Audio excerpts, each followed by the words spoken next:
మురళీ నాయక్ మన వీర సైనికుడు 2022లో అగ్నివీరుగా సైన్యంలో చేరటం, 4 రోజుల క్రితం వరకు కూడా నాసిక్లో అతను ఉద్యోగ నిర్వహణ చేయటం, యుద్ధం వచ్చింది, నువ్వు రావాలి, నీ అవసరం చాలా ఉంది అన్నప్పుడు అతను పరుగున బార్డర్లోకి వెళ్ళాడు.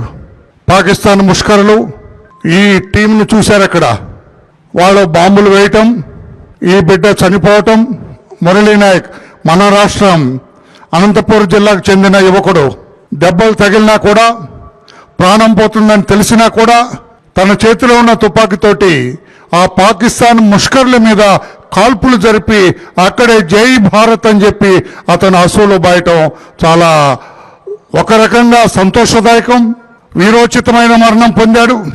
కానీ చిన్న వయసులో, అతి పిన్న వయసులో అతను ప్రాణాలు పోగొట్టుకోవటం కూడా ఇది పాకిస్తానీయులు, పాకిస్తాన్ వాళ్ళందరూ కూడా దీనికి తగిన మూల్యం చెల్లిస్తారు. మీ అందరికీ నేను తెలియచేస్తూ ఉన్నా. ఏం పాపం చేశారని ఆ బిడ్డను చంపారని చెప్పి నేను అడుగుతున్నా. మీరు ఆ రోజున దుర్మార్గంగా మీ ఉగ్రవాదులు అక్కడికి వచ్చి వేలగాంలో ఆ యాత్రికులందరినీ చంపకపోతే, 29 మంది యాత్రికులను మీరు మట్టి పెట్టకపోతే ఇదంతా జరిగేది కాదు. మా బిడ్డ ఈ రోజు చనిపోయి ఉండేవాడు కాదు అని చెప్పి కూడా తెలియజేస్తున్నా. భారతీయులందరూ కూడా మనందరం కూడా ఆలోచన చేయాలా. చాలా కాలం నుంచి నేను రాజకీయాలు మాట్లాడదలుచుకోలేదు, పార్టీల గురించి మాట్లాడదలుచుకోలేదు. కానీ వారి పట్ల కొంచెం ఉదాసీనతంగా ఉండటం వల్ల, మనం కొంచెం పోనీలే అన్న ఆలోచన మనలో ఉండటం వల్ల ఈ రోజు నా పెచ్చు ఎగిపోయి ఇష్టం వచ్చినట్లుగా ఇంతది మనం కఠినరు చేస్తే ఒక్క రోజులో పాకిస్తాన్ సంగతి తేల్చే అవకాశం మనకున్నది. అంత యుద్ధ సామాగ్రి మన దగ్గర ఉన్నది, ధీటైన మిలిటరీ మన దగ్గర ఉంది, సైనికులందరూ కూడా బలోపేతమైన సైన్య దళం మనకున్నది.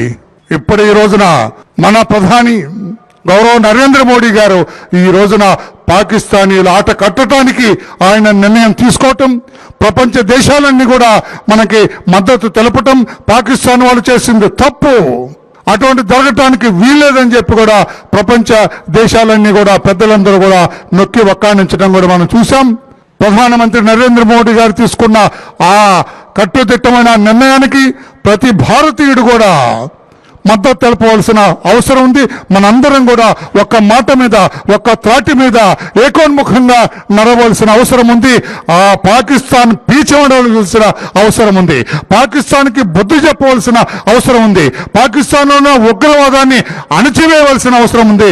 అందుకోసం భారతీయులందరూ కూడా తరతమ భేదాలు విసర్జించి, ప్రాంతీయ భేదాలు విసర్జించి, భాషా భేదాలు లేకుండా, ప్రాంతీయ భేదాలు లేకుండా, రాజకీయ భేదాలు లేకుండా అందరం కూడా ప్రధాని మోడీ గారి వెనుక, దేశం వెనుక మనందరం నడవలసిన ఆవశ్యకత ఉందని చెప్పి కూడా మీ అందరికీ విఘ్నులైన మీ అందరికి కూడా తెలియజేస్తూ మనందరం కూడా జాగ్రత్తగా ఉండవలసిన అవసరం ఉంది.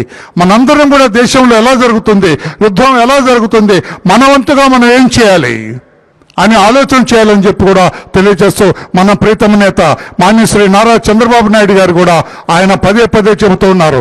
నరేంద్ర మోడీ గారికి ఆయన తీసుకున్న నిర్ణయానికి మనందరం మద్దతు తెలపాలని చెప్పి కూడా ఆయన పదే తెలియజేస్తున్నారు. అలాగే మన యువనేత నారా లోకేష్ బాబు గారు కూడా ఆయన ఎక్స్లో పెట్టిన ఆ ట్వీట్ బ్రహ్మాండంగా దేశమంతా కూడా ఈ రోజున వైరల్ అవుతున్నది. అందరూ కూడా మనకు ఉన్నారు, ఒక నమో ఉన్నారు, ఆ అస్త్రం ఈ పాకిస్తాన్ పీచమరుస్తుందని చెప్పి మన లోకేష్ బాబు గారు చెప్పిన ఆ ట్వీట్ కూడా అందరికీ అర్థమవుతుంది.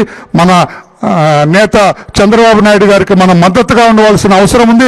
ఆయన ఏది ఆదేశించినా కూడా పాటించడానికి మనం అందరం కూడా తెలుగుదేశం పార్టీ కార్యకర్తలు, నాయకులు అందరూ కూడా సిద్ధంగా ఉండాలని చెప్పి కూడా తెలియజేస్తూ మరొక్కసారి మురళీ నాయక్కి తెలుగుదేశం పార్టీ నారా చంద్రబాబు నాయుడు గారి ఆదేశాల మేరకు ఆ బిడ్డకు మనం నివాళులు అర్పిస్తూ అతని ఆత్మకు శాంతి కలగాలని ఆ భగవంతుని ప్రార్థిస్తూ ఆ కుటుంబానికి మనం సానుభూతి తెలియజేస్తుంది తెలుగుదేశం పార్టీ అని చెప్పి కూడా తెలియజేస్తూ మీ అందరి దగ్గర సెలవు తీసుకున్నాను.